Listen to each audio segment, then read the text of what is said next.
Today, we're talking about one of the most overlooked metrics in component testing and benchmarking, and it's the total end-to-end system latency. We think this discussion should start becoming central to component analysis in the same way that frame times have become prevalent as an improvement over simply average frame rate, as it gives a way for us to put numbers to human experience in gaming.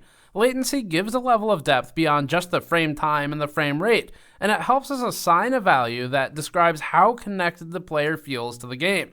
Most reviewers have done latency testing at some point, and one of the biggest hurdles that we consistently run into with these tests is simply that the physical tools required to externally analyze latency can be highly sensitive and time-intensive to set up. The next big hurdle is just the knowledge around latency within audiences online. For our part, we're going to start integrating latency analysis with our GPU reviews, and maybe CPU reviews in the future, particularly for games with ridiculously high frame rates. This helps to reset the scale with numbers that are perhaps more meaningful and easier to understand than, for example, 800 versus 650 FPS. It might be more meaningful if we talk about a smaller millisecond number in some instances instead, and it's not always purely correlated to frame rate. This will be a technical discussion and almost college-style lecture about how the render queue works, system latency, and the input pipeline. It'll focus on the educational aspects of understanding how the input gets processed by a computer, bundled with the frames, and put out to the user. To talk about these topics, we need an expert to help explain the rendering pipeline and system latency. We'll be joined by Guillermo Siman of NVIDIA, and he's highly technical and passionate about latency. But in Windows 11, in many games, there's something called multiplane overlay that's kind of attempting to optimize for that and hide the latency for that. We also worked with Jordan Gilbert, aka Nothing, the Counter-Strike pro. He'll be joining us in a part 2 about this, where we talk about the professional view of latency, collect some of his actual input for testing data, and try to better understand at what point the latency impacts performance of different levels of player. But for this part, let's get into the technical discussion. Before that, this video is brought to you by ID Cooling and the Frozen A620 series air coolers. The Frozen A620 coolers use a dual tower, dual fan design and come in both ARGB and non-RGB variants. ID Cooling has remained largely value focused while keeping performance as good as possible for the price. This is something we talked about with the 216 previously. Check out the A620 for a dual tower cooler for your mid-range gaming PCs at the link in the description below. The PC cares about two things. It cares about when it sees the enemy and when it sees your click, right? And so by the time you click your mouse and by the time the PC recognizes it, those are also two different things. And so like we saw over there in that slow-mo video, or like we'll see again later on, even if your crosshair is right on target, because of the added latency, you can miss that shot if the target's moving, for example. So this is kind of like your PC's reaction time. Right. So your click to photon. Okay, so let's get started where it all begins, right? So you click your mouse, what happens? So first, the hardware interface of the mouse captures the physical action of the user. So whether it's a mouse click or it's a mouse movement, both are different latencies. After that, it's going to send that signal. The hardware interface is going to send that signal to the PC via USB, right? So this here's your peripheral latency. Right. And it can vary greatly depending on the mouse model, your polling rate, your DPI, stuff like that. We can get into that. Yeah, let's briefly set some numbers to that, I guess. So if you give me a range of, best mouse versus maybe not the worst, but like kind of bad side of average mouse. Okay, the lowest I've seen is something like 0.3 milliseconds. This is very fast. Most of them are 1 millisecond or under. Like my Superlight, for instance, is 0.8 milliseconds wired and 1.1 wireless. Do you just bring then LDAT and a soldering iron into Best Buy and figure out which mouse is? No. Okay. So what ends up happening is they'll measure the latency and they'll send it to us for inclusion in the RLA program. Okay. And then we'll actually break the mouse open and we'll solder the wires into the LDAT to try and measure that. Okay. So that's the best case that I've seen, 0.3. Some of the worst ones I've seen is like 17 to 20 milliseconds. Okay, that's really bad. Yeah. Okay. So and then there's your DPI and there's your polling rate. All of these affect your latency. Right. Okay, so what's after peripheral latency? So after that, we get into the CPU, the operating system, and the game engine itself. So there's software in the operating system that's going to receive and process that input signal, right? So that's pretty clear. Then we get into the game engine itself. So the game engine is going to be collecting inputs or sampling inputs from the OS at regular intervals. After that, are these ETW flags, or are they the event yeah. ETW flags? Yes. Okay. Yeah. And so after that, the CPU is going to simulate the game state. So here it's calculating all of the core game logic, the physics, the camera matrix, the game state. After that, there's something called CPU render submission. So this is essentially the CPU is preparing a rough sketch of the frame in preparation for sending it or handing it over to the GPU. Okay. Yeah. Is this where draw calls are happening? Yeah. Okay. Yeah. And then the driver is simply transforming the game commands into GPU operations that the GPU will understand. Then we get into the render queue. Yeah, render queue is I guess, going to be one of the big points of trying to circumvent it. So yeah, this is where the pipeline can get really bad for latency when you're GPU bound. The render queue is essentially a pile or stack of pre-rendered frames that are awaiting processing while the GPU is busy. So, that could conceivably mean that you have fresher or newer frames stuck in the render queue while the GPU is busy preparing an older frame. So GPU render is pretty simple. It's just rendering the frame pixel by pixel. It's applying all the color, the texture, the shading, the lighting, etc. Is there sort of a fixed amount of frames that end up in the render queue? Yeah, that's funny. So generally speaking, game engines will set the render queue max to 1 frame. So so the engine is in charge of this. Okay. Yeah. But this can also be handled at the driver level. And my understanding is that in previous years, for instance, your max render queue is 3 frames. Okay. So and I know that that's changed over the years. The more frames that you have stuck there, the more latency it adds. Right. The composite is essentially where various components of the frame are layered into a single image by Windows. So for instance, your composite latency might be higher, for instance, if you're playing a game on windowed mode versus full screen or something like that. But that depends on the OS version. So for instance, Windows 10, you would see a difference in latency. But in Windows 11, in many games, there's something called multiplane overlay that's kind of attempting to optimize for that and hide the latency for that. More specifically, why does plain and windowed introduce additional overhead? I think it's simply because the display driver doesn't have full control over the application. Yeah. Whereas for windowed, it's not exclusive control of the window that's being displayed. That makes sense. Yeah. And now we get into display latency. Scan-out is essentially after the frame has been composited by Windows, it's going to scan out the frame top to bottom, left to right. You'll see that in the slow motion. So that's pretty simple. Processing is essentially just some extra processing of the frame itself. So for instance, you might imagine if you're downscaling an image, if you're not on native resolution, there's some time that gets added here. Usually it's kind of negligible. And then finally, we get to pixel response, which is essentially when your pixel changes from one color to the next at the rate of the monitor's refresh cycle rate. And that also can vary a lot with latency. So for instance, if you're running at 60 hertz, your latency just for display latency would be 17 milliseconds. And at 360, it'd be like 3 milliseconds or something. Right. So, and then all of it together is total end-to-end system latency. Yeah, so all of this is end-to-end system latency. So my sense is that when people think of the classical input lag, it's accounting for, they're trying to describe a phenomenon that manifests in the entire end-to-end system latency, but that's just a single piece of what contributes to the latency itself. Like we'll see, for instance, with a subject like peak advantage, for instance, there might not be any latency, but if your display's refresh rate is fast enough, you will see an opponent cross that corner, for instance, faster than would you if your refresh rate was lower. Right. So there's no input there, but there's some associated latency right there. Okay. And so the whole spectrum we call end-to-end system latency. And then this section here we call PC latency. The whole end-to-end system latency, we like to use LDAT as a source of truth.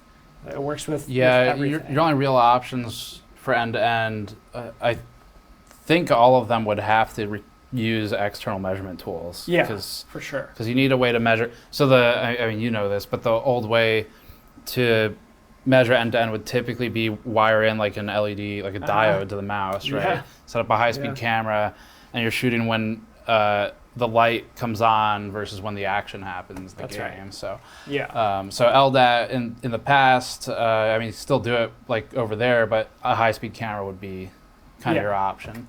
And then you get up here and you can start using software tools to do it. Yeah, that's true. And the reason why I like tools like FrameView is just because it's more accessible to everyone in the sense that, you know, it's kind of like an FPS counter. And realistically, I can estimate what my peripheral latency is and I can estimate what my display latency is. But the portion that is most variable, depending on your settings, depending on your system configuration, is this piece here. So if you have a good mouse, how fixed is the peripheral latency? Generally speaking, we almost always estimate, you know, if we're using a particular mouse, let's say the Superlight or whatever, then we know that it's 1 millisecond. The LDAT itself is 1 millisecond of latency, for instance.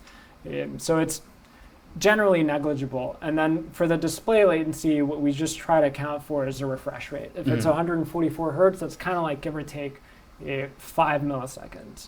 Right, okay. So it's easy for me to estimate. What I can't estimate is what this piece is, which is what we're going to dive into exactly how these components behave. Okay. There's two types of lag, right? So you have your network lag, which is essentially the round-trip delay in communication between the client and server and back. There's some studies that were conducted on CSGO, actually, on Counter-Strike, that showed that system latency or local latency has twice the performance impact for in-game performance. So it's stuff like score and accuracy, and then quality of experience, which is essentially the feel of the game, then does the same amount of network latency.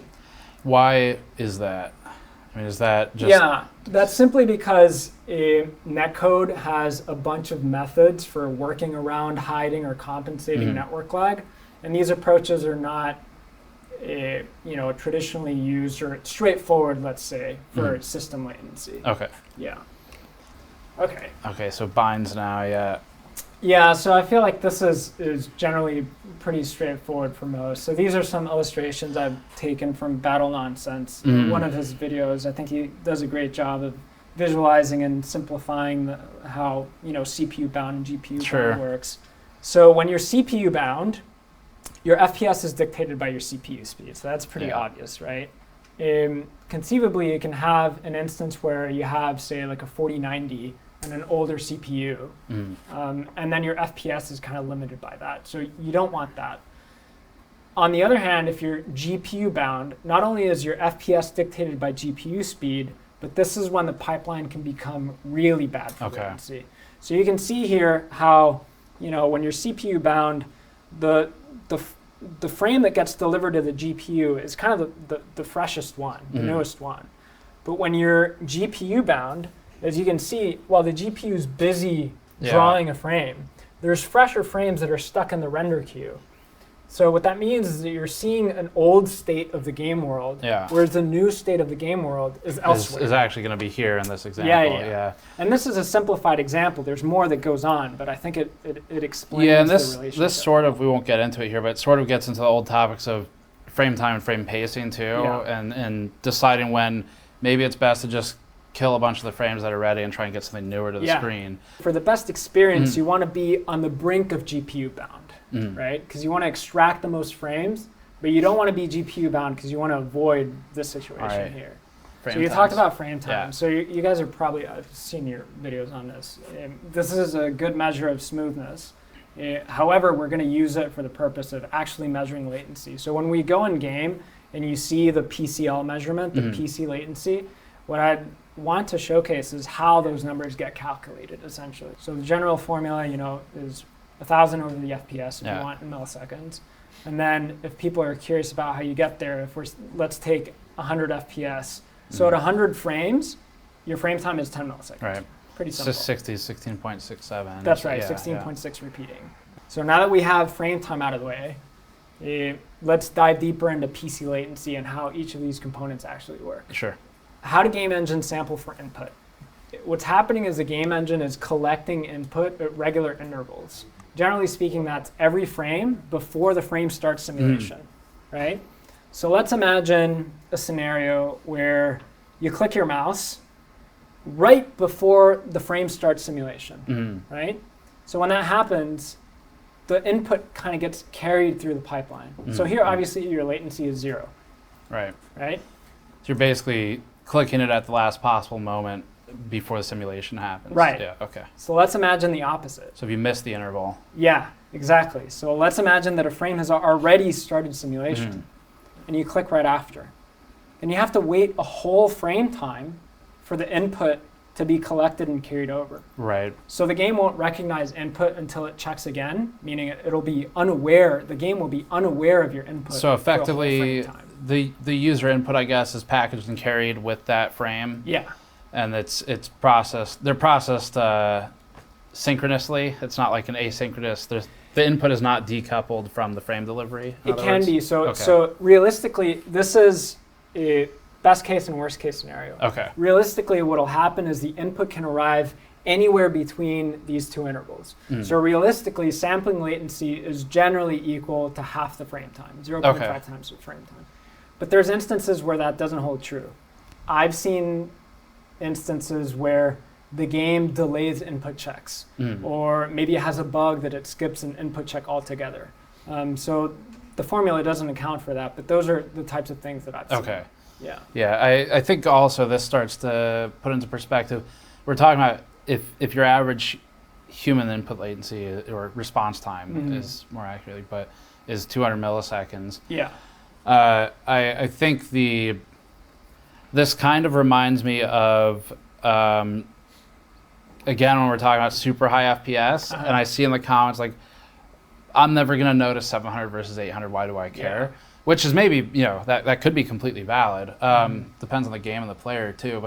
But this starts to maybe help answer if you're at 200 milliseconds as a human, why do I care about 1 versus 3 milliseconds at, say, a mouse level? Yeah. And I guess it's because your actual window to hit, say if you have 2 checks per frame time, like you're saying, your window to hit's pretty narrow. So yeah. Not only, again, there's like different dimensions, right? So not only would that affect your click latency, but clicking is kind of like one-off events. But when you're moving your mouse, the experience is a lot more continuous. And we'll see examples how even minute differences in latency can certainly affect your tracking, for instance, and your in-game performance, even if you can't feel the input lag. Right. Most modern games have game engines have 2 stages. So the first one is simulation, like we talked about before. Here it's calculating all the core game logic, the game state, the camera matrix, the physics, all of that. Yeah. And then CPU render, which is where you prepare the frame for handoff to the GPU. So what's interesting about the CPU is that while it's busy with CPU render, it can actually start simulation for the newest frame at the same time. Okay. So theoretically speaking, this doesn't really happen in practice, but theoretically speaking, what this means is if both are occurring at the same time, this can take up to 2 frame times. Okay. The latency, the associated latency would be up to 2 frame times in the worst case, but that doesn't really happen. Okay. Realistically, the latency associated with CPU execution just depends on whether render submission is being held up by something else, like in the render queue. Okay, so you're blocked maybe by the GPU or something. That's what the back pressure is. Okay. When CPU execution is complete, then the CPU submits it to the graphics driver queue or the render queue, right? So let's assume that there's a frame in GPU render. And then since the GPU is busy, there's frames that get sent to the render queue. So again, these are pre-rendered frames, old frames that are waiting to be painted by the GPU. Let's put some numbers to that. So when you're talking about like these are old frames, what really do you mean in a time sense? Yeah, so it depends on the frame time, right? So we'll see an example, for instance, where we're going to use 100 FPS. So in this hypothetical example, this is going to take 10 milliseconds to render. And then it has to, once this one goes through, this frame is going to go to GPU render. That's going to take another 10 milliseconds. Is this effectively real time minus 10 milliseconds? Yeah. Like your 10 milliseconds in the past? Basically. There's steps after that in the display. But oh, sure. Yeah. Okay, so then you're maybe at, I guess, 30 here. Is that clean, the math? Yeah. Okay. Yeah. You'll see when we put it all together, but your math is right on. Okay. But the key thing here is that the render queue latency is equal to the frame time of the number of frames in the pile. Like we discussed before, sometimes games enforce a max render queue of 1. In previous years it was 3. But if you're at 100 FPS, for instance, and let's imagine that the render queue max is 3 frames, that's 30 milliseconds on render queue alone. Yeah, right. Yeah. Which can be pretty substantial. I'll show you how that can mean the difference between hitting a shot or not. The last piece is GPU render. So this is the simplest thing to visualize. This is where it's rendering a frame pixel by pixel. All the coloring takes place here. But this is actually the most important one because it's dictating the timing of everything before it. And it dictates whether the stages before it get unblocked or not. This is the same animation. But when you're GPU bound, the latency for GPU render is simply equal to 1 frame time. So let's do a GPU bound example at 100 frames per second. So that means that frame time is 10 milliseconds. Let's assume that Reflex is off. I'm making this distinction. It's basically native. Yeah. I'm making this distinction because the traditional GPU pipeline is built for FPS throughput. And when Reflex takes over, that pipeline kind of changes. Because when you're GPU bound, that same pipeline kind of fails for latency. So we'll do Reflex off first. And let's assume that simulation takes 3 milliseconds, which is pretty common. So this is what it looks like. You have a frame on GPU render, you have a frame on the render queue, you have a frame that's starting simulation. Let's move that along. So this is pretty simple. This is how the pipeline goes. So if we try to put numbers to it. Okay, right? yeah. So we said input sampling is half the frame time. So that's 5 milliseconds in input sampling alone, right?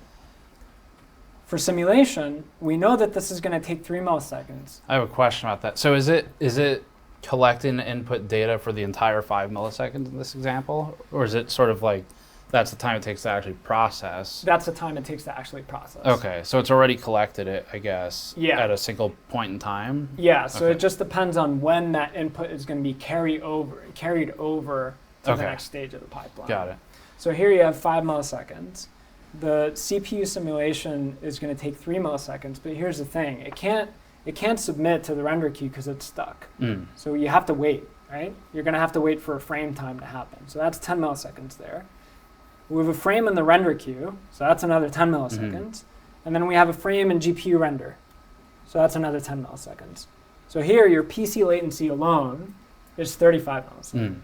And then for total end-to-end, in front of all this, you have input. Behind all of it, you have display. Yeah. And that's the total, I guess. Yeah. Okay. So if I had to put some numbers to it, let's imagine, 1 millisecond for peripheral, it's 36, and then another 5 or so for 144 hertz of refresh rate, so that's at 41. And I'm being kind here. This is the best case without Reflex intervention. It's just 1 frame in the render queue. So we can see how it changes with Reflex on. What Reflex is doing is it's attempting to remove those stalls in the process and speed up or ensure that the delivery of the frame is the latest frame, right? So we're going to do the same exact thing. So it's going to be GPU bound at 100 frames per second. So your frame time is still going to be 10 milliseconds. Reflex is on and simulation takes 3 milliseconds. So let's imagine that you have a frame in GPU render. So what we'll do is while the GPU is starting the render, we're actually going to hold frame 1. Okay. We're going to prevent it from starting simulation. And we're going to hold it for 7 milliseconds. Is that in this particular example? Okay, so it's just a particular example. Okay. This is a dynamic algorithm. And so the reason for that is because we're going to hold it for 7 milliseconds while the GPU is rendering for 7 milliseconds. And then once those 7 milliseconds pass, I'm going to allow frame 1, the new frame, to start simulation. Is hold time equal to time in GPU render? Yeah, okay. So Not necessarily. It adjusts depending on the load. Okay. But the reason why we're holding for 7 milliseconds in this example is because that means that GPU render has 3 milliseconds remaining to finish. And then we know that simulation takes 3 milliseconds, right? So now they're synchronized. The CPU and the GPU are synchronized. And then when those 3 milliseconds elapse, it just passes through. Yeah. You're bypassing everything. And then it starts again. And so if we put some numbers to it, your sampling latency is going to be the same. It's 5 milliseconds. Here, in CPU execution, since you have nothing holding it up, if simulation takes 3 milliseconds, your CPU execution latency is only 3 milliseconds. Your render queue is empty now, right? Right. So your render queue latency is close to 0 milliseconds. At any stage with Reflex, does the render queue come back into play? I mean, are there situations where it ends up getting utilized again? Yeah. Okay. So, I mean, but this is on purpose. So we set particular targets such that the render queue is not empty. And this is just to ensure that frame delivery remains smooth and consistent. Yeah. And your GPU execution remains the same at 10 milliseconds. So in this example, your PC latency is now 18 milliseconds, and latency has been reduced. This is the last one. So just to summarize, so we need to understand how the game engine works to reduce latency to the extent possible. If you're not executing at a game level, like an engine integration level, and we're not going to get into the whole VAC bands thing with anti-lag. It's not the purpose of going down this path. But what are the steps of trying to execute globally, assuming there's no type of anti-cheat issue? If you try to execute globally, there's something else in the pipeline between, say, a driver level versus an engine. So what is that piece? So that piece, an example of that piece would be something like ultra low latency mode in the driver. Okay. And so the latency reduction there is not as good as Reflex, because really all it's doing is it's attempting to empty the render queue, but it's not necessarily syncing up the CPU with the GPU such that the frame delivery occurs just in time. I see. And so from the driver level, you're kind of constrained on the best you can do. So that's one piece. And the other piece is that you just really want to understand how the game engine works and work with developers to optimize to the extent possible. Okay. So that's what it does, right? So it synchronizes the GPU and the CPU. It empties the render queue. It behaves like a dynamic frame rate limiter. And even though we're pacing the game, in practice, it should have virtually 0 FPS impact. But it's normal if it affects FPS somewhere between 1% to 3%. I think that's normal. Even in our QA process, for instance, if it's higher than 3%, we actually flag that as a bug, and we go back to the developers and say, the FPS hit is more than expected. But ideally, even if you do get a 3% FPS hit, it's more than compensated for the reduction in latency. Yeah, so I was going to say, theoretically, you should still have better latency, even with the FPS drop, which is where we get back into the methodological discussion for our GPU reviews, things like that, of FPS, especially as it becomes comically high.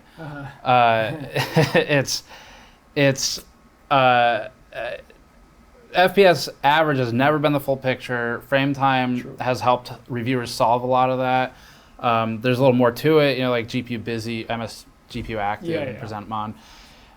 But latency helps to look at, I guess, more maybe experiential as opposed to just pure throughput or speed. There's a dimension that's missing there, and that's responsiveness, which is really, really important. And that's going to be it for now for this one. We have a lot of latency testing that we're starting to introduce. We debuted it in one of our reviews recently, and we're planning to make it a part of at least the GPU reviews, if not CPU and GPU reviews, because we think this is an important metric up there with frame times for review data. And so we're going to start including that. You'll see a methodology piece sometime following as we continue to work on this, and you'll also see a part 2 featuring Nothing. He's a Counter-Strike pro who helped provide us some data at a very high level of play so we could work with what our goals are for latency testing. Thanks for watching. Subscribe for more. Check out some of our other interviews with experts in the industry if you want to learn more just from an educational standpoint, and we'll see you all next time.